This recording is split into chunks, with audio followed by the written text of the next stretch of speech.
សួស្តីបងប្អូនទាំងគ្នាសម្រាប់វីដេអូនេះខ្ញុំនឹងធ្វើការចែករំលែកទៅដល់បងប្អូនពីវិធីសាស្ត្រក្នុងការ download អក្សរខ្មែរស្អាតៗឬក៏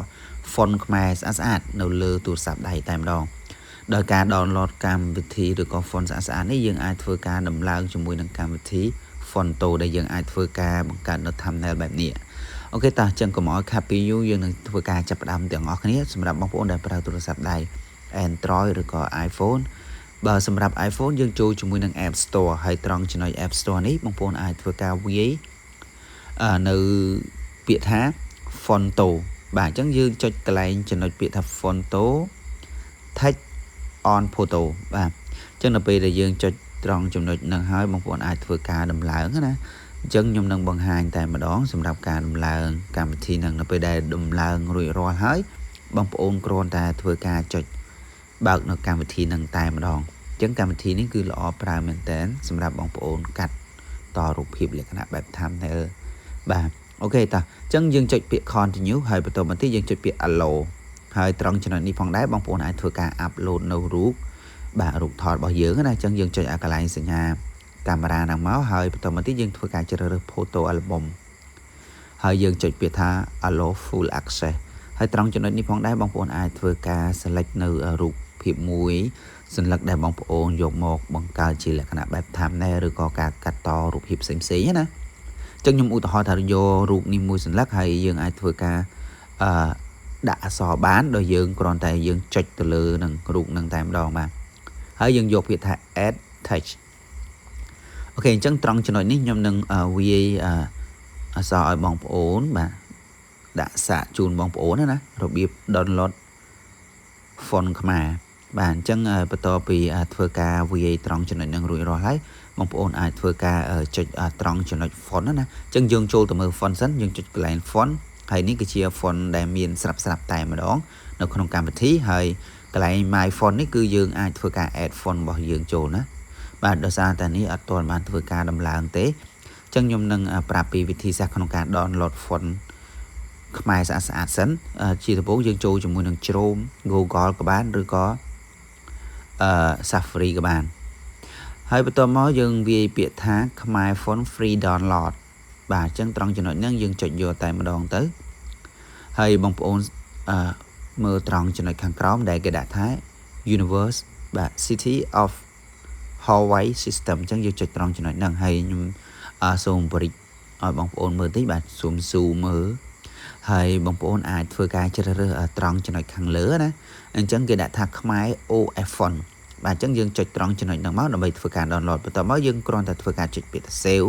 ហើយយើងចុចពាក្យ save ហើយវា download រួចរាល់វានឹងឲ្យយើងចូលបើកតែម្ដងបាទអញ្ចឹងយើងចូល open មកហើយយើង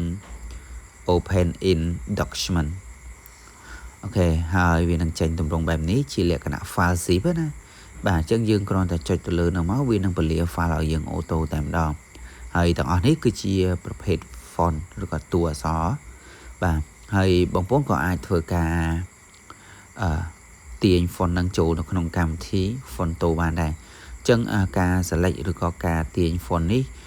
សូមបញ្ជាក់បន្តិចត្រង់ចំណុចនេះបងប្អូនអាចធ្វើការទាញ font បានតែម្ដងមួយទេណាបាទយើងអាចដាក់ម្ដងបានច្រើនទេហើយការទាញបងប្អូនគ្រាន់ចុចកន្លែងសញ្ញាត្រេ3ហើយយើងចុចពាក្យ select បន្ទាប់មកយើងធ្វើការ select នៅ font នឹងមួយមកហើយយើងចុចកន្លែងសញ្ញាព្រួយបន្ទាប់មកទៀតយើងចុចទៅលើ Fonto នឹងតែម្ដងហើយយើងចុចពាក្យ install អញ្ចឹងវានឹង install ជោគជ័យអញ្ចឹងបងប្អូនត្រូវធ្វើអញ្ចឹងឲ្យគ្រប់ font ឬក៏គ្រប់ style ទាំងអស់មកណាបាទអញ្ចឹងខ្ញុំសូម add តា 2-3 font ទេដើម្បីយកមកបង្ហាញបងប្អូនតែម្ដងបាទ